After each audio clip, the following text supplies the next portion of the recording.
पहले इनको समझ लें। देखिए अगर एग्रीकल्चर, हालांकि चूंकि आप लोग अभी सर से बात थोड़ा सा बता रहे थे हमारे यहाँ बच्चे के बेटी और बढ़ती के हैं, फिर भी कहीं ना कहीं हम जुड़े हैं इन चीज़ों से, तो एग्रीकल्चर को थोड़ा सा हमें समझने की जरूरत है।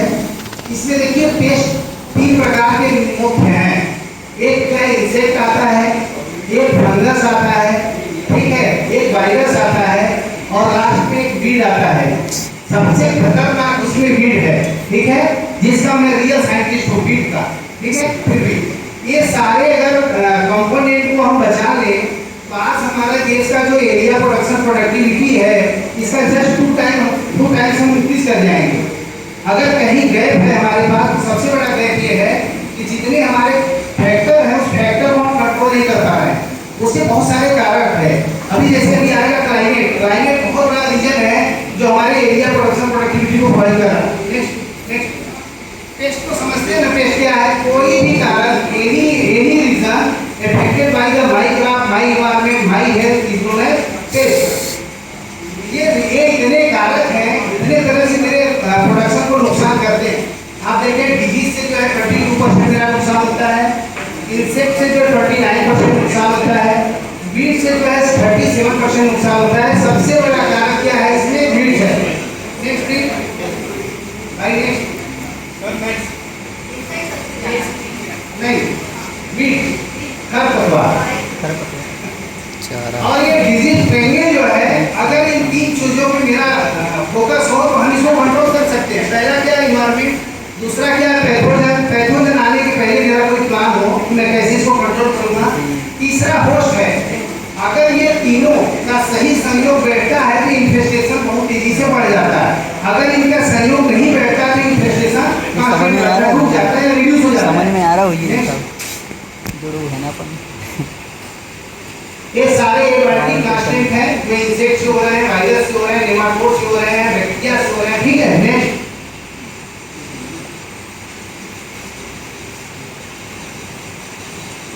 आप देखो, हाँ ये हमारे जिले का थोड़ा सा डाटा है 10 सालों का।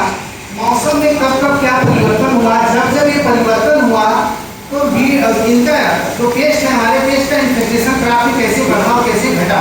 नेक्स्ट क्योंकि छतरपुर जिले का क्लाइमेट बहुत वेरिएबल है।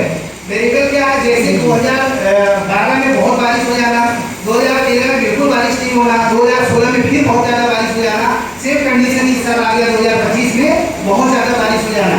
ये सब चीज़ें जो है पेस्ट के लिए बहुत फेवरेबल कंडीशन है। जब जब वेरिएबिलिटी बढ़ेगा पेस्ट का इन्फेक्शन उतना तेजी से बढ़ेगा।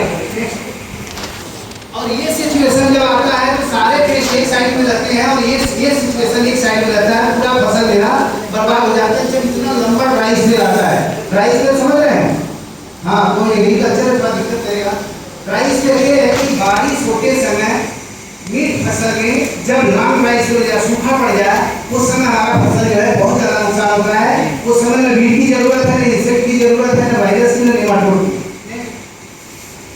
ये सब जो कितना इन्फेस्टेशन होता है, कितना लॉस होता है, ठीक है। इसके चक्कर में, डाटा के चक्कर में ना पड़ के हम सीधे अपने पॉइंट पे आते हैं, ठीक है। Next question. ये सर आप लोगों का काम कर रही है? हाँ बस देखो, पहला सबसे बड़ी समस्या है फंगस, दूसरा समस्या है इंसेक्ट, तीसरा समस्या है वीड, चौथा समस्या वायरस और नेमाटोड। जिसमें जो फंगस है वो कई प्रकार का इन्फेस्टेशन करता है, लेकिन मुझे दो जानने की जरूरत है, तो बहुत जरूरी है जानना। उसको जान ले। एक होता है सिस्टमिक फंगस, एक होता है कॉन्टैक्ट फंगस। क्या नाम? Systemic fungus. अगर इन फंगस के लाइफ साइकिल को समझ लें, इनके मोड ऑफ एक्शन को समझ लें, ठीक है, तो हमें इनको कंट्रोल करना बहुत आसान होता है। सपोज दैट कि जैसे चना, चीपी हम फील्ड में लगाते हैं और चीपी में बीमारी आता है विल्ट समझते हैं? सूखा रोग। चना देखते हुए खेत में खड़ा खड़ा सूख जाता है, ठीक है, कोई फंगस है, वहाँ लिखा है फ्यूजेरियम विल्ट है, ठीक है। उस फंगस के बारे में अभी तक क्या था? ये 3 प्रकार से हमारे फसल को नुकसान करता था। एक विल्ट होता है जो उगते समय ही आ जाता है, एक विल्ट होता है जो कालो राट होता है, जो जमीन की सतह से चना उगता है और सतह से जहाँ उसका जुड़ाव होता है वहीं पे रिंग बना देता है और पौधा सूख जाता है। तीसरा मिल्ट आ गया ड्राई रूट रॉट, जो बिल्कुल नियर अबाउट 50% पॉट फिलिंग हो जाता है। 50% पॉट फिलिंग स्टेज पे वो आता है। आज तक साइंटिस्ट इस पे काम कर रहे हैं, चूंकि जीन आइडेंटिफाई नहीं हुआ है, इसके अगेंस्ट में हम वैरायटी जो है डेवलप कर सके, लेकिन काम चल रहा है। ये बहुत बड़ा समस्या हमारे देश में है, खासतौर से मध्य प्रदेश के लिए बहुत बड़ी समस्या है, क्योंकि यहाँ का चना का एरिया बहुत ज्यादा है और कंटिन्यूअस एक ही क्रॉप एक ही खेत पे ग्रो करने से बीज का इन्फेस्टेशन बढ़ रहा है। इसको कंट्रोल करने के लिए हमारे पास कुछ टेक्निक्स है। टेक्निक्स क्या है कि शुरू से हम प्रयास करें ये कैसे उठेगा। तो बहुत सारे चना के उगला रोग नियंत्रण के लिए अवरोधी किस पैदा किया गया, ठीक है। तो कौन कौन से रोग के प्रति लड़ सकता है, जैसे हमने बताया ना, जो शुरू की अवस्था में विल्ट आ गया या काला रॉट आ गया, इन दोनों के प्रति तो हमारे पास वैरायटी रेजिस्टेंट वैरायटी निकली है, लेकिन ड्राई रूट रॉट जो आया है उसके प्रति यदि हमारे पास रेजिस्टेंट वैरायटी नहीं है, तो उसका हम जो है एट ए टाइम क्या मैनेजमेंट कर सकते हैं और ऑपरेट करते हैं, अब उसके बारे में बताएंगे। तो क्या क्या हो गया कि हमारे पास जो उगला अवरोधी किस्म आ गया, मतलब विल्ट रेजिस्टेंट वैरायटी हमने डेवलप कर लिया। वैरायटी का नाम अगर आप जानना चाहें, जैसे जेजी 6, जेजी 14, जेजी 24, ठीक है, ये सब वैरायटियां ऐसी हैं जो हाईली रेजिस्टेंट है विल्ट के प्रति, किंतु इसमें भी ड्राई रूट रॉट आ जाता है कब, जब फसल में 50% फ्लावरिंग और पार्ट फिलिंग हो जाता है, तब ऐसे सिचुएशन से बचने के लिए उपाय बताएंगे। तो जब हमें पता चल गया कि हमारे खेत में बार बार उगला आता है, तो हम इसका नियंत्रण, ये सिर्फ चने की बात नहीं है, चना, मसूर, अरहर, जहाँ कहीं भी उगला आ रहा है सारा का निदान में बताने जा रहा हूँ। अगर हो सके तो आप रेजिस्टेंट वैरायटी का चुनाव कर लें, जैसा कि मैंने नाम बताया, ठीक है। फिर क्या करें, आप जो है बीज उपचार करें, एक अच्छी फंगीसाइड से बीज उपचार करें जिसमें कम से कम 2 कॉम्बिनेशन का फंगीसाइड हो, जैसे मैंने बताया ना, सिस्टमिक और नॉन सिस्टमिक। तभी बाजार में दोनों फंगीसाइड अलग अलग आते हैं, सिस्टमिक का पाउच अलग और नॉन सिस्टमिक का अलग, उनको मिक्स करके हम सीड ट्रीटमेंट कर सकते हैं। या अब कंपनी जो खुद फार्मुलेट करने लगा है कॉम्बिनेशन में, उसमें सिस्टमिक और नॉन सिस्टमिक दोनों मिक्स है, जैसे कि बीटावेलेक्स पावर या कार्बोक्सिल प्लस थायराम, ठीक है, या कार्बेंडाजिम प्लस मैंगोजेब से लेके हम इसको मिक्स कर देते हैं। 2 ग्राम प्रति किलो बीज की दर से बोने के पहले बीज में मिला देते हैं, फिर हम बुआई करते हैं, तो उगला से हमें, मतलब विल्ट से हमें राहत मिलता है, ठीक है। तीसरा उपचार है, चूंकि विल्ट जो फैलता है वो 2 तरह से फैलता है, एक सीड से, दूसरा सॉइल से। सीड वाल और सॉइल वाल दोनों है, इसलिए हमें सीड का भी ट्रीटमेंट करना आवश्यक है। तो जिस खेत में हम बार-बार पल्सेस लगाते हैं, पल्स क्रॉप लगाते हैं, वहाँ पे इसका प्रकोप ज्यादा होता है, तो वहाँ पे मिट्टी का भी उपचार हम कर दें। क्या करें, फसल बोने के पहले 15 दिन पहले 2 किलोग्राम ट्राइकोडर्मा ले लें और कहीं 100 किलोग्राम सड़ी हुई गोबर की खाद में मिक्स करके रख दें छाया में, हल्का सा उसमें पानी छिड़क दें। आप देखेंगे कि 15 दिन में जो पूरा गोबर का खाद नीला हो जाएगा। अगर वो नीला हो गया तब ये जान लें कि आपका ट्राइकोडर्मा जिंदा था, अगर नीला नहीं हुआ तो जान लीजिए कि ट्राइकोडर्मा मर चुका था। ट्राइकोडर्मा में जो फंगस होना चाहिए पॉपुलेशन वो नहीं है। अब इसको क्या करेंगे, बोने के पहले एक खेत में डाल देंगे, चूंकि इसका होस्ट ही है फंगस, जहाँ कहीं हमारे मिट्टी में फंगस होगा उसको पकड़ेगा और खा जाएगा। तो इससे हम बीज उपचार कर लेते हैं और मिट्टी उपचार कर लेते हैं। बीज उपचार का तरीका आपको बता दिया। अब इतना करने के बाद हम फसल को लगाते हैं, लेकिन चूंकि इसमें ड्राई रूट रॉट जो अभी हमारा आएगा कि 45 से 50 दिन बाद इसका उपचार इसमें समित नहीं है। अब क्या करेंगे, चूंकि उसके लिए मेरे पास कोई ट्रीटमेंट भी नहीं है, तो हम लोगों ने जो देखा, जो ड्राई रूट रॉट आ रहा है उसका या तो हमने हल्का सा स्प्रिंकलर से सिंचाई कर दें, अगर मॉइस्चर कांस्टेंट रखते हैं तो हमारा ड्राई रूट रॉट का इन्फेस्टेशन रुक जाता है, खत्म नहीं होता है। तब तक क्या होता है, 50% पार्ट फिलिंग हो गया। अगर 15 दिन तक और दिए तो हमारा लगभग 85% पार्ट फिलिंग हो जाएगा। अगर उसके बाद वो आ भी जाता है तो बहुत नुकसान नहीं होता है। तो इस तरह से हम लोग कहते हैं, इस तरह से विल्ट का कंट्रोल हम करते हैं, मसूर में हो या मटर में हो या चना में हो या अरहर में हो, ठीक है। उसी तरह से देखिए डिजीज बहुत सारा, विल्ट की बात हो रहा था, ग्लाइट है, ठीक है। यहाँ पे चूंकि बीजन की खेती बहुत कम होता है, फिर भी कुछ एरिया में होता है, ठीक है। ये समस्या बहुत जटिल है, जितना विल्ट प्रोवाइड करता है उतना ही ग्लाइट करता है, लेकिन अरहर में कम करता है, तिल में ज्यादा करता है, पान में, लिटिल वाइन में बहुत ज्यादा करता है, ठीक है। तो हमें ब्लाइट को समझना है और ब्लाइट का नियंत्रण कैसे करें, क्या होता है वहाँ भी बीज उपचार आवश्यक है। लेकिन जब हम खेत में जाते हैं देखते हैं वो बेटल चूंकि अगर महाराष्ट्र में पान के बहुत ज़्यादा उत्पादक हैं, हम लोग वहाँ जाते हैं तो क्या होता है जब मौसम में वेरिएबिलिटी आता है तो ब्लाइट एंड इन्फेस्टेशन बढ़ने लगता है। जब ब्लाइट एंड इन्फेस्टेशन हमें पता है हर बार हम फसल लगाते हैं इस समय ये समस्या आती है, हमें पहले से थोड़ा सा तैयार रहने की जरूरत है। अब जैसे अरहर में ब्लाइट आया तो कोई फंजीसाइड में छिड़क दें, लेकिन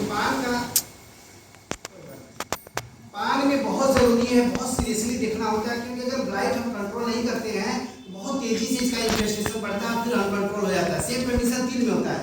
सीजन में अगर आप देखेंगे फसल लगी हो 10 दिन, मतलब जैसे बारिश हो रहा है ना कि चूंकि बुआई कम हो पाया, जैसी फसल बड़ा होता है अगर इतना लंबा बारिश पड़ता तो पूरी तिली जो है काली पड़ जाती है, पूरा खेत का खेत। और इसका इन्फेस्टेशन इतना तेजी से बढ़ता है खेत में 8 दिन 10 दिन में पूरा आप देखेंगे कि 100 एकड़ का अगर एरिया होगा तो पूरा एरिया काला हो जाएगा। इससे बचने के लिए हमें जो है कोई अच्छी फंजीसाइड का छिड़काव समय पे करना चाहिए, जो हम नहीं करते हैं। हमारे सलाह देने के बाद भी नहीं करते, वजह उसका बता दें। क्या होता है फार्मर्स इतना घना सीड, इतना ज़्यादा बीज बोता है, इतना घना खेत होता है तो उसमें घुस नहीं पाता है जब दवा डालना होता है। और ये इसका इन्फेस्टेशन शुरू होता है जड़ से, पत्ती से बाद में शुरू होता है, पहले जड़ से शुरू होता है। क्योंकि जड़ वाला इन्फेस्टेशन उनको दिखता नहीं है तो वो सोचते हैं सब ठीक चल रहा है, सब ठीक चल रहा है, तब तक वो अंदर अंदर पूरा इन्फेस्टेशन कर देता है। और जब बचाने का बात आता है तो हमें लेट पता चलता है, फिर हम कुछ भी कर लें फिर इसका कंट्रोल नहीं होता, कितना भी फंजीसाइड डाल लें। इसके लिए केवल सिस्टमिक फंजीसाइड का सिलेक्शन करना है, जैसे कि मैंने बताया ना, carboxyl plus thiram, mancozeb plus thiram, ठीक है। लेकिन बाजार में जो आ रहा है जिसे बीटा मैक्स पावर, इसमें कार्बोक्सिल प्लस थायराम मिक्स है, अगर ये डाल दे, नहीं तो सिस्थेन एक कॉम्बिनेशन आ रहा है फंजीसाइड का, जिसमें 2 दवा मिला है, दोनों सिस्टमिक है और दोनों को मिल के मोड ऑफ एक्शन बहुत तेजी से होता है। जिसमें टिबाकुनाजोल प्लस टर्बोसल्फान कुछ करके है, उसको करीब 2 ग्राम दवा 1 लीटर पानी में घोल बनाएं और जहां ब्लाइट की समस्या है वहां पे इसका स्प्रे कर दें तो कंट्रोल हो जाता है। लेकिन पान में इस पे भी कंट्रोल नहीं पाया गया, बहुत कम पाया गया। उसमें क्या हुआ कि पहले रेडोमिल का हम छिड़काव करते हैं 2 ml प्रति लीटर पानी, उसके बाद इस फंजीसाइड का छिड़काव करते हैं, तब जाकर के कंट्रोल होता है। बहुत सारे इस तरह के ब्लाइट ऐसे भी आते हैं जो बैक्टीरिया के साथ कॉम्बिनेशन बना के आते हैं, इंसेक्ट के साथ कॉम्बिनेशन बना के आते हैं। जैसे आप लोग ध्यान से देखे होंगे, गिलकी लगा है, गिलकी समझ रहे हैं ना, रिच गार्ड, ठीक है, रिच गार्ड लगा है या लौकी लगा है, आप देखेंगे कि रिच गार्ड में कोई इंसेक्ट आता है, डंक मारता है, जो फंगस का वहाँ प्रकोप बढ़ता है, फल जो निकलता है, फल सूख के छोटा ही फल रहता है, सूख जाता है। इससे बचने के लिए हमें सिर्फ फंजीसाइड डालने से इसका इलाज नहीं होता है, वहाँ पे fungicide along with the insecticide, कोई भी सिस्टमिक इंसेक्टिसाइड, दोनों दवा 2 ग्राम फंजीसाइड और 3 ml या 2.5 ml जो इंसेक्टिसाइड मिला के छिड़कें, तब जाके वो नियंत्रण होता है। लेकिन किसान को पता नहीं, दुकानदार को पता नहीं, या तो इंसेक्टिसाइड केवल डालता है या तो केवल फंजीसाइड डालता है, जिससे वो कंट्रोल नहीं कर पाता। तो इस तरह से जहाँ पे क्यूमुलेटिव इफेक्ट है इंसेक्ट और फंगस का, वहाँ पे 2 दवा डालना है। जहाँ सिंगल है वहाँ सिंगल। चूंकि डायग्नोज करना थोड़ा सा प्रॉब्लम होता है आँख से देख के, ये सब काम लैब में आसानी से होता है। क्योंकि कृषि विज्ञान केंद्र के वैज्ञानिक होने के नाते हमें लैब नसीब नहीं होता, ठीक है, हमें लैब नसीब नहीं होता। मैं लैब में बहुत काम किया ड्यूरिंग PhD, लेकिन यहाँ में सब फार्मर्स कहाँ आते हैं? आपसे मिलते होंगे? मैं फार्मर्स से खुद मिलता हूँ। अच्छा। अब ये सिचुएशन आ गया, मैं पिछले 3 दिन से खेत पे हूँ, मुझे कई चीज़ का ऑब्जर्वेशन लेना है। मैंने जो ग्राउंड नट लगवाया, मैंने जो सोयाबीन लगवाया, मैंने जो सिसमी लगवाया, इस एडवर्स कंडीशन में बचने के लिए मेरे पास कंटीजेंट प्लान क्या है, अगर है तो उनका डिलीवर कैसे होगा। मैं कंटिन्यू उनके संपर्क में हूँ। अभी मैं रामगढ़ है, मैं यहाँ आसपास, मैं वहीं से आ रहा हूँ। आपसे ही सबसे पहले संपर्क करते हैं। हाँ, मैं रामगढ़ में गया था, चूंकि सोयाबीन वहाँ लगा है, अभी ठीक ठाक है। वो पूछ रहे थे सर अगर इसी तरह से बारिश होगा तो क्या होगा। मैं उनको बोल के आया कि आप माइक्रोन्यूट्रिएंट का स्प्रे कर दें, चाहे इको का 19-19 एमपीके कर दें, या जो है केवल पोटास और बोरान के कॉम्बिनेशन वाला कर दें, कोई ना कोई इसमें डाले। अभी क्या हो रहा है, जो लगातार बारिश हो रहा है तो सबसे पहले मिट्टी से नाइट्रोजन वॉश आउट हो जाता है, और नाइट्रोजन जैसे ही वॉश आउट हो जाएगा, ये धूप होगा, फसल जो सूखने लगेगी। तो उस नाइट्रोजन को फुलफिल करने के लिए अभी से थोड़ा कुछ डोज उसको दे देंगे, और फोलियर स्प्रे देंगे तो ज़्यादा अच्छा होगा, क्योंकि उसके सिस्टम में जाएगा। अगर डायरेक्ट हम ब्राड कस्ट कर देते हैं तो भी वो भी बच जाएगा। ब्रॉडकास्ट वाले न्यूट्रिएंट को मिनरलाइजेशन प्रोसेस होने में 7 से 15 दिन लगता है। फसल के पास इतना टाइम नहीं जो 15 दिन का इंतजार करेगा। फार्मर्स को हम लोग जो सलाह देते हैं। अब आगे ब्लाइट के बाद आता है इंसेक्ट। कोई भी ब्लाइट हो बस ये ध्यान देना आपको, सिस्टमिक और नॉन सिस्टमिक, ठीक है। अभी चूंकि आप इसमें एमबीबीएस नहीं हो सकते, समझ रहे हैं ना, इसमें एमबीबीएस नहीं हो सकते और हम बताएंगे भी तो एक दिन में नहीं समझ पाए, इसलिए हम इसको डाइवर्ट करके बोलते हैं ना, झोला छाप डॉक्टर बन जाते हैं भाई। कुछ दवा जानते हैं, बीमारी कोई भी हो इलाज वही है, ठीक है ना भाई। दो ही प्रकार का फंगस आएगा, ठीक है, वो दोनों प्रकार के मानने के अगर हम डायग्नोज नहीं कर पा रहे हैं तो कभी भी आंख मूंद करके थंब रूल है कि जिस भी कंपनी के पैकेट में दोनों लिखा हो सिस्टमिक और नॉन सिस्टमिक, सीधे फंजीसाइड उठाएं, 2 ग्राम दवा 1 लीटर पानी में घोल बनाए और इसका स्प्रे कर दें। दूसरा समस्या आता है इंसेक्ट। इंसेक्ट को भी समझ लें अच्छे से, इसमें भी बहुत अंदर जाने की जरूरत भाई। इसका कब पीपा बनेगा, कब ग्रेनिंग होगा, ठीक है, कब एडल्ट होगा, हमें नहीं पता, इसलिए आपका विषय नहीं। हमें ये पढ़ना है कि हमें हमारे घर पे अगर फसल लगा है तो उसको कैसे बचाएं, ठीक है। तो हम उस वहाँ भी समझ लें कि कौन से ऐसे कीट हैं जो काटने चबाने वाले हैं, समझ रहे हैं, काटने चबाने वाले कौन से ऐसे कीट हैं जो रस चूसने वाले हैं। बस वही कीट है, पूरी हिस्ट्री उनकी घूम रही है। अब काटने चबाने वाला तो इसी दिख जाता है, पत्ती खाएगा, फल खाएगा, जैसे भी सब पढ़ा रहे थे ना, फूट बोरा, सूट बोरा, ठीक है। तो सेम कंडीशन है। अब हम पहचान लेंगे काटने चबाने वाला कहाँ है और रस चूसने वाला कहाँ है। अब इसको मारने के लिए कोई इंसेक्टिसाइड बना, उसमें भी है सिस्टमिक इंसेक्टिसाइड और कॉन्टैक्ट इंसेक्टिसाइड या नॉन सिस्टमिक इंसेक्टिसाइड, उसके भी फार्मूला हम समझ लें। जब हमें काटने चबाने वाला कीड़ा आ गया, ठीक है, जैसे उड़द पे आता है, सोयाबीन पे आता है, मूंग पे आता है, बैगन में आता है ऊपर, ठीक है, वहां पे हम कोई भी नॉन सिस्टमिक इंसेक्टिसाइड डाल, जैसे जब देखा ना पत्ती खा गया, पौधा खा गया, ठीक है, वहां पे हम छिड़केंगे प्रोपेनोफास, क्यूनालफास, ठीक है, ट्राइजोफास, ठीक है, या इंडोसल्फान। हर इंडोसल्फान पे बैन लग गया तो बाजार में मिलना बंद हो गया। अगर लगता है कि रस चूसने वाला कीड़ा आ गया, जैसे व्हाइट फ्लाई, एफिड, जैसिड, ठीक है, थ्रिप्स, माइट, ये क्या होता है, ये रस को चूसते हैं, हमें दिखते नहीं, कुछ दिन बाद सिम्टम इसका पत्ती में दिखना शुरू होता है, ठीक है। क्या होगा, या तो उसमें क्लोरोसिस हो जाता है, बॉटनी भाषा में क्लोरोसिस, समझ रहे हैं, इतनी बॉटनी बच्चे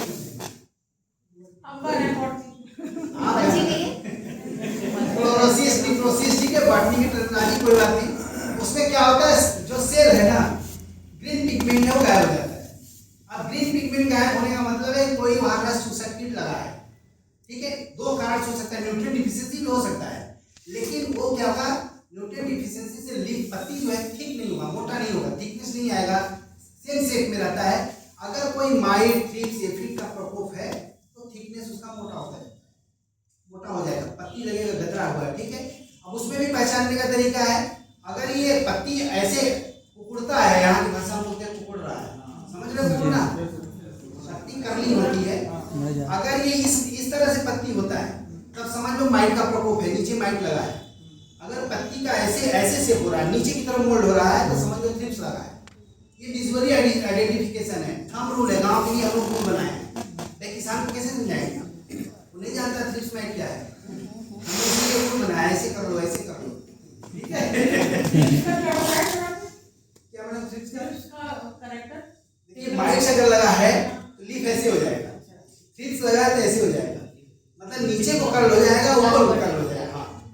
अब इसमें भी इसको जब हम पहचान लिए तो इसका भी नियंत्रण हम कैसे करेंगे, तो ये अच्छा है। दिक्कत कहाँ करता है थ्रिप्स माइट, सबसे बड़ा दिक्कत जब वायरस आता है। तीसरा बोर्ड आ गया वायरस का।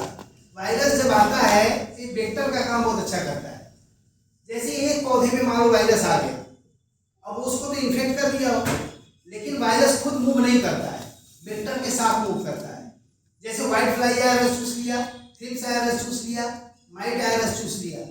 सबसे ज्यादा वेक्टर का काम व्हाइट फ्लाई करता है, वो बहुत ज्यादा इधर से उधर रस चूसेगा, 10 पौधे में जाएगा, 10 में डंक मारेगा, 10 से कोशिश करेगा रस चूसने के लिए। जिस पौधे में जाएगा उसमें वायरस को छोड़ के चला। अब वायरस का इन्फेस्टेशन इतना बुरा होता है कि अगर हो गया तो रुके कैंसर है। कितने लोग पीला मुंह देख रोग देखे हैं? असल में पीला रोग कितने लोग देखे हैं? जैसे उड़द देखे होंगे ना 50-50 एकड़ पीला हो गया होगा, मूंग देखते होंगे 20-20 एकड़ पीला हो गया। ये क्या है? व्हाइट फ्लाई वेक्टर है और उसमें वाईएमडी वायरस है। वाईएमडी वायरस एक पौधे में आया लेकिन व्हाइट फ्लाई का इन्फेस्टेशन बढ़ गया कि पूरे खेत में फैला दिया। अगर हमें पता चल गया कि 2-4 पौधे में व्हाइट फ्लाई आ गया, सॉरी वायरस आ गया, क्या होता है? पहले 2-4 पत्तियां पीली होती है। जब 2-4 पत्तियां पीली हो तभी पौधे को उखाड़ के कहीं हम गाड़ दें, ठीक है? अगर गाड़ने पे कंट्रोल हो रहा है तो ठीक है, नहीं हो रहा है जब आप वेट एंड वॉच करते रहे, देखते रहे फील्ड में, क्योंकि बढ़ेगा बहुत तेजी से। और अगर 2-4 पौधे में आया है तो उखाड़ के गाड़ दें। गाड़ने के बाद एक अच्छी इंसेक्टिसाइड, वो भी सिस्टमिक इंसेक्टिसाइड, वहाँ ध्यान रखना कि उन रस चूसक कीट लगा है, उसके लिए थायोमेथाक्साम सबसे इफेक्टिव दवा है, या इमिडाक्लोरोपिड। इमिडाक्लोरोपिड अगर डाल रहे हैं तो 0.5 ml दवा पर लीटर वाटर, थायोमेथाक्साम डाल रहे हैं तो 3 ग्राम दवा पर लीटर वाटर का सोल्यूशन बनाएं और इसका स्प्रे कर दें। इसमें क्या होगा? व्हाइट फ्लाई कंप्लीटली कंट्रोल हो जाएगा। तो जो वेक्टर है वायरस में एक स्थान से दूसरे स्थान ले जाने वाला, वो जो है मर जाएगा, तो हमारा फसल बच जाएगा। हम क्या करते हैं? सोचते हैं 4 पौधा पीला है कुछ नहीं होगा, दूसरे दिन जाते हैं 50 पौधा पीला है कुछ नहीं होगा। अगर एक सप्ताह बाद जाते हैं तो देखते हैं 75% पौधा पीला हो गया। ये सबसे बड़ी समस्या है मूंग में, उड़द में, सोयाबीन में और भिंडी में। भिंडी में बहुत भयंकर आता है। भिंडी लगाते हैं जो लगाता है, तो ये चूंकि सेम कंडीशन में बहुत ज्यादा तेजी से जो है सर्वाइव करता है, इसको कंट्रोल करने के लिए वो 2 दवा बहुत अच्छी है, ठीक है? जहां ऐसी समस्या हो कि काटने चबाने वाला भी कीड़ा लगा है और रस चूसने वाला भी लगा है, ऐसा भी समस्या आता है, ठीक है? वहां पे बाजार में एक प्रोफेक्स सुपर बहुत अच्छा दवा है, बहुत सस्ता दवा है, जिसमें प्रोपेनोफास प्लस साइपरमेथ्रिन मिला है। प्रोपेनोफास का काम है जितने काटने चबाने वाले होंगे उसको मारेगा, साइपरमेथ्रिन का काम है जो रस चूसने वाले हैं उसको मारेगा। लेकिन इसमें थोड़ा सा आप लोगों को ये भी ध्यान देना है, ठीक है? कम से कम घर पे खेती तो हो ही रहा होगा, ध्यान ये देना है कि अगर सब्जी है तो सब्जी में ये दवा न डालें, क्योंकि इसका रेसिडुअल इफेक्ट 15 दिन तक फसल पे रहता है साइपरमेथ्रिन का। वो साइपरमेथ्रिन अगर सब्जी हम खाएंगे तो हमारे पेट में चला जाता है। इसलिए भिंडी को छोड़ के उड़द में, मूंग में, सोयाबीन में आप डाल सकते हैं, क्योंकि भिंडी को हम फ्रेश कंज्यूम करते हैं। तो जहाँ जैसे बैगन है, भिंडी है, या जो भी तुरंत ताज़ा खाते हैं उसकी दवा का प्रयोग न करें। फिर वहाँ जहाँ ऐसी समस्या है वहाँ पे जैसे लैंडा साइलोथ्रियान है, इंडोक्साकार्प है, ऐसी इंसेक्टिसाइड डाल दें तो भी कंट्रोल हो जाता है, ठीक है? इस तरह से हम जो है इसका नियंत्रण करते हैं। अभी सर आप लोगों को पढ़ा रहे थे बैगन। बैगन हमारे देश के लिए बहुत अच्छी फसल है, ठीक है? लेकिन समस्या वो जो सूट और फूट बोरर है वो बहुत जटिल समस्या है। आप लोग कभी बैगन में देखे होंगे, बैगन किसी ने देखा पौधा? बैगन का पौधा जब लगता है और अगर वो अप्रैल महीने लगा हो तो आप देखिएगा कि जून के फर्स्ट वीक में जैसे ही पौधा में फ्लावरिंग शुरू होगा, उसके जो टिप पॉइंट है ऐसे झुक जाते हैं, ऐसे झुकते हैं। ये इंडिकेशन है कि इसमें इंसेक्ट आ गया। कौन सा insect? Shoot borer. Shoot borer इसमें घुस गया, ठीक है? अब पौधा ऐसे झुक जाए, इट मीन्स कि शूट बोरर आ गया। ऐसा 2-4 पौधे में दिखता है। अगर हम इसका इलाज नहीं करते तो ये अंडे बच्चे देगा और अंडे बच्चे जो इसमें फैलेंगे, फिर हमारे पूरे खेत में 10 दिन बाद देखेंगे पूरे खेत में शूट बोरर फैल गया। यही शूट बोरर जैसे ही फूल से फल बनेगा अपने अंडे बच्चे डाइवर्ट कर देता फ्रूट बोरर, ठीक है? फिर आप देखेंगे कि बैगन ही सड़ गया या बैगन में होल हो गया, ठीक है? तो हमारा पहला ध्यान काम होना है शूट बोरर को कंट्रोल करना है। शूट बोरर के लिए अभी सब बता रहे थे कि बीटी ब्रिंजल हमने लिया है, शूट बोरर के लिए आया था बीटी ब्रिंजल, लेकिन बीटी ब्रिंजल फेल हो गया, ठीक है? फेल इसलिए हो गया कि हमारा गवर्नमेंट उसको मान्यता नहीं दिया। गवर्नमेंट मान्यता नहीं दिया तो कहीं ना कहीं अच्छाई भी है। क्या हो रहा था, हमारे देश में जन्मपात बहुत है। अगर कल को कोई कारण, किसी कारणवश ये बीटी ब्रिंजल सस्टेबल हो जाए रेजिस्टेंट की वजह, तो मेरे पास पूरा जीन ही खत्म हो जाएगा, मैं अपने देश को कैसे बचाऊंगा, ठीक है? जब आप बायोटेक्नोलॉजी या ब्रीडर से मिलेंगे तो बीटी ब्रिंजल की तरफ भागेगा, जो उनका सब्जेक्ट है। लेकिन रियल में हमारे लिए अच्छा नहीं है। इसलिए नहीं अच्छा है कि अगर मान लो क्लाइमेट है, डाइवर्सिटी चेंज हो रहा है, क्लाइमेट में वेरिएबिलिटी चेंज हो रहा है, और किसी कारणवश बीटी ब्रिंजल जो बीटी ब्रिंजल बनाया गया उसका जो जीन डाला गया, अगर वो जीन इस क्लाइमेट में कन्वर्ट हो गया, म्यूटेशन होता है लेकिन म्यूटेशन हो गया और वो जीन कहाँ हम कुछ नहीं करेंगे, चुपचाप इसके पेड़ पे बैठे रहेंगे। अब हमारा अगर 10 साल में बीटी ब्रिंजल उगा लिए, हमारे जितने जर्मप्लाज हैं सब खत्म हो जाएंगे, क्योंकि जर्मप्लाज का उपयोग ही नहीं रहेगा तो हम क्यों जिंदा रखेंगे।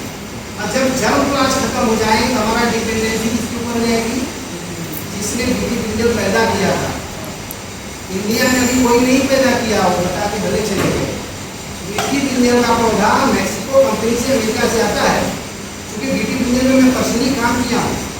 ठीक है, अपने इंडिया का सबसे अच्छा सब्जी अनुसंधान केंद्र वाराणसी में है, मैं वहीं का रहने वाला हूँ, वहीं से मेरी पीएचडी हुई। ठीक है, मैं बीटी ब्रिंजल अपने आँख से देखा हूँ। भाई एरोप्लेन से जो पौधा आएगा, ठीक है, और जब किसान का जर्मप्लाज खत्म हो जाएगा, जब एरोप्लेन से मंगा के किसान को देना चाहिए, कितना महंगा होगा। और प्राइवेट कंपनी यही चाह रहा है कि आप अडाप्ट कर लो। हाँ, हालांकि उसके रिसर्च हुआ, हम लोगों ने गिलहरी को, चूहे को खिला उसको टेस्ट किए तो मन नहीं रहा था वो। ठीक है, कोई साइड इफेक्ट नहीं आया, लेकिन हम लोगों ने ट्रैक्टर जो है बीटी ब्रिंजल तोड़वा के नाले में फेंकवाए, इसलिए किसी के हाथ में लगी। ठीक है, तो बीटी ब्रिंजल इसलिए फेल हो गया है, और फेल हुआ तो अच्छा हुआ है। बीटी काटन ठीक है, बीटी काटन में क्या होगा, जब प्लांट हो गया फेल हो जाएगा, काटन की खेती नहीं होगी, ह्यूमन इफेक्ट नहीं होगा ना उससे।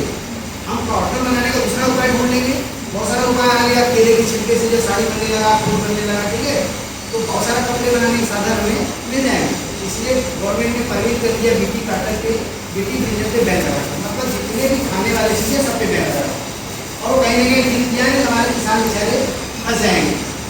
तो इस तरह से बीटी ब्रिंजल को बनाया गया, और इंसेक्ट को रोकने के लिए अच्छे उपाय जो है आप लोग इस तरह से करें। वायरस का कोई इलाज नहीं है, वायरस का केवल वेक्टर मारने वाला इलाज हमारे पास है। वेक्टर फॉर्म जो है न फैलने, नेमाटोड एक समस्या है, सबसे लास्ट समस्या। नेमाटोड को कंट्रोल करना बहुत जरूरी है। अगर इसका इन्फेक्शन हो जाता है खेत में, कभी देखा उन्होंने नेमाटोड, कभी पौधे आप बैगन में आप देखोगे ध्यान से, बैगन कैसे लगाए हैं, कभी कभी लोग कहते हैं बैगन पर आप जब ब्रिंजल लेते हैं, मतलब एक बैगन को काट देते हैं, फिर उसमें स्प्रॉटिंग होता है, फिर उसमें निकल आते हैं, उस समय प्रक्रिया छोटी हो जाती है। ठीक है, अगर इसको 2-3 साल ऐसा कर देते हैं, या एक ही खेत में बार बार सोलेनेसी भिंडी का पौधा लगाते 4 साल, वहाँ पे जो है नेमाटोड आ जाता है। नेमाटोड का काम क्या है, नीचे से रूट से पेनिट्रेट करता है अंदर रूट लेयर से, और जाके वहाँ क्लब बना लेता है, जाइलम फ्लेम को चोक कर देता है। जाइलम फ्लेम को चोक कर देता है तो भोजन का सप्लाई है, पानी का सप्लाई है, इसको रोक देता है। मतलब जो जड़ों में गांठ बन जाती है, हाँ, जड़ों में गांठ खुला स्वेलिंग हो जाता है। हाँ, तो इससे जो है बचने के लिए हमें क्रॉप को रोटेट करना बहुत जरूरी है। कभी भी यही खेती सोलेनेसी भिंडी का पौधा 4 साल तक ना हो। ठीक है, तब हम नेमाटोड को जो है इन्वाइट नहीं, अगर भाई अगर हमारे खेत में नेमाटोड आ गया तो उसका भी इलाज है उस साल, दूसरे साल उसमें पैडी ले लें, या पैडी में धान, अगर धान लगा देते हैं तो नेमाटोड ऑटोमेटिक सप्रेस हो जाता है। मतलब अगर किसी भी खेत में नेमाटोड है, किसी के खेत में नेमाटोड आ रहा है बार-बार, उस खेत में उस फसल को हटा के धान लगा, ऑटोमेटिक सप्रेस हो। तो इस तरह से जो है हम इंसेक्ट और पेस्ट चलेगा क्या, चलेगा ना? चला लो, हम बच्चों को थोड़ा सा क्या है, इनको समझ में कम आ रहा है, समझ एक फोटो देखेंगे तो थोड़ा ज़्यादा समझ बाकी क्या करता है, ये पहला सबसे बड़ा कारण है जो हमारे फसल को सबसे ज़्यादा प्रभावित करता है। जी, नुकसान बहुत क्या करता है, क्योंकि वो मुख्य पोषक तत्व जो है भूमि के वो रोक लेता है, जो फसल को नहीं मिल पाता। और क्या करता है, मेन प्रॉब्लम ये है कि वो पोषक तत्वों का ग्रहण कर लेता है। देखिए वो पोषक तत्व को भी ग्रहण करता है, सनलाइट से कंपटीशन करता है, स्पेस से कंपटीशन करता है। इसी रूम में हम 10 बच्चे बैठ सकते हैं, अगर 100 बैठ जाएंगे तो क्या होगा, सेम कंडीशन हमारे फेलिंग होता है। ठीक है, उसी तरह से वृक्ष भी हमें बहुत नुकसान करता है। और वृक्ष आइडेंटिफाई करना, वृक्ष को मारना सबसे कठिन काम है, क्योंकि नियर अबाउट 1 लाख स्पीसीज इसके पास है, और रोज नया नया जो है अपने आप को डेवलप करता है। इंसेक्ट भी करता है। जैसे कि मैं वायरस की बात कर रहा था, अभी केवल वायरस ही हमारे खेतों में आता था, अब मूंग भी वायरस आ गया, ठीक है। मतलब येलो मोज़ेक वायरस की जगह पे क्या आ गया, मूंग भी वायरस आ गया, उड़द भी वायरस आ गया। भाई जब हम ह्यूमन होकर उसको बार बार मारने का प्रयास करते हैं तो वो भी अपने बचने के रेसेस पैदा करता है। क्या पैदा करता है? रेसेस। हमें इसी वातावरण में जिंदा रहना है, कुछ भी करिए आप, ठीक है। वो अपने अन्य बच्चों को परिवर्तन कर देता है, तो उनके अंदर लड़ने की क्षमता उस इंसेक्ट के प्रति, इंसेक्टिसाइड के प्रति, उस फंजीसाइड के प्रति उनके अंदर रेसेस डेवलप हो जाते हैं। ये रेसेस क्या करता है? जैसे होता है ना 14 पढ़ते जीनोटाइपिक कैरेक्टर और फिनोटाइपिक कैरेक्टर, ये फिनोटाइपिक कैरेक्टर को चेंज कर देता है और इसको फिर मारना बड़ा कठिन हो जाता है। फिर इसके लिए मुझे नया मॉलिक्यूल डेवलप करना पड़ता है। सेम कंडीशन बीट्स में होता है, खरपतवार में। आप देखोगे आज से 20 साल पहले वीडीसाइड नहीं चलता था, अब आगे हर्बिसाइड डालना है। कोई भी फसल ऐसा नहीं जो बिना हर्बिसाइड का हो रहा हो। अब हर्बिसाइड हम डालते तो 10 साल पहले देखे थे कि इमेजा खापर डाल देने से सोयाबीन में हर प्रकार का खरपतवार नियंत्रित हो जाता था। आज स्थिति हो गया कि इमेजा खापर डालने से नहीं कंट्रोल हो रहा है। क्या हो रहा है वहाँ पे? वो अपने आप को टारगेसी डेवलप कर रहा है, वो अपने आप से जो बच्चे बीज जो पैदा कर रहा है उसमें उसके अंदर टारगेसी डेवलप हो रहा है। किसके प्रति? इमेजा खापर के प्रति। यही कारण है कि अभी हमारे देश में 25 बीट्स ऐसे हो गए हैं जो किसी भी हर्बिसाइड से नहीं मर रहे हैं। जैसे कि फिलेरिस माइनर हमारे यहाँ नहीं दिखता है, मध्य प्रदेश में सबसे ज्यादा पंजाब, हरियाणा, उत्तर प्रदेश में दिखता है। जब हमारे देश में गेहूं की कमी थी तो हम बाहर से गेहूं मंगाते थे, ठीक है, और पब्लिक डिस्ट्रीब्यूशन सिस्टम में हम उसको बांटते थे। उस समय जो है फिलेरिस माइनर मेरे पास चला आया अमेरिका से, यूएसए से फिलेरिस माइनर का बीज मेरे खेत में चला आया। शुरू में हमें पता नहीं था क्या है, चल रहा था गेहूं जैसा होता है बिल्कुल। हम इसको लगाते थे, फिर काटते थे, फिर इसमें बीज बनता था, खेत पे फैलता था। सबसे ज्यादा देखिए जितना एडवांस एरिया होगा वहाँ सबसे ज्यादा समस्या है। जैसे पंजाब हरियाणा सबसे एडवांस था, तो मैक्सिकन बीज सबसे पहले कौन लाया? पंजाब हरियाणा।